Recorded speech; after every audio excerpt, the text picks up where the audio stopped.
হবিগঞ্জেও বিস্তীর্ণ এলাকা প্লাবিত হয়েছে। সেখানকার খবর জানবো সহকর্মী আখলাস আহমেদ প্রিয়র কাছ থেকে।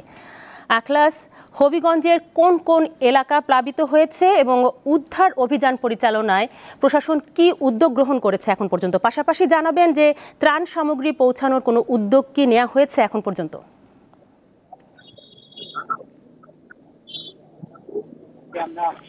জি, আপনারা জানতে চেয়েছিলেন যে আমরা যতটুকু জানি যে আসলে উজান থেকে নেমে আসা পানি হবিগঞ্জের নদীতে প্রবেশ করার পর থেকেই কিন্তু হবিগঞ্জে আতঙ্ক দেখা দিয়েছে। যে আমরা বিশেষ করে যে জালালাবাদ যে এলাকায় যে ভাঙন দিয়ে যেভাবে পানি প্রবেশ করতে শুরু করেছে, এই আতঙ্ক কিন্তু সারা জেলায় ছড়িয়ে পড়েছে। আমি আপনাদেরকে একটি বিষয় জানিয়ে রাখতে চাই যে বিশেষ করে আমি এখন যে দাঁড়িয়ে আছি যে মাসুলিয়া পয়েন্টে, এটা হলো খয় নদীর একটি গুরুত্বপূর্ণ পয়েন্ট, যে পয়েন্ট দিয়ে পশ্চিমে হবিগঞ্জ শহর এবং পূর্ব দিকে লুকরা, তেগুরিয়াল, কৈল এবং লস্করপুর ইউনিয়ন রয়েছে, যেখানে বাসিন্দারা নিম্নাঞ্চলে বসবাস করেন।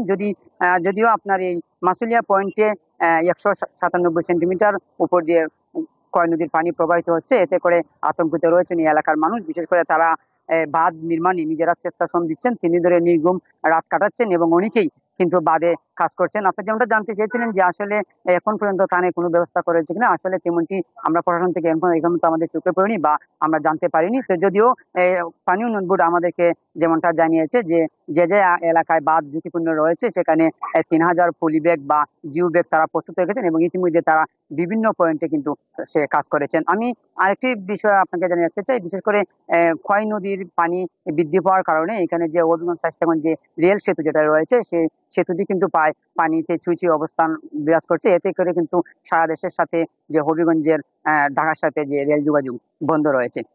তানিয়া, হবিগঞ্জ থেকে বন্যা পরিস্থিতির খবর জানাচ্ছিলেন আখলাস আহমেদ প্রিয়।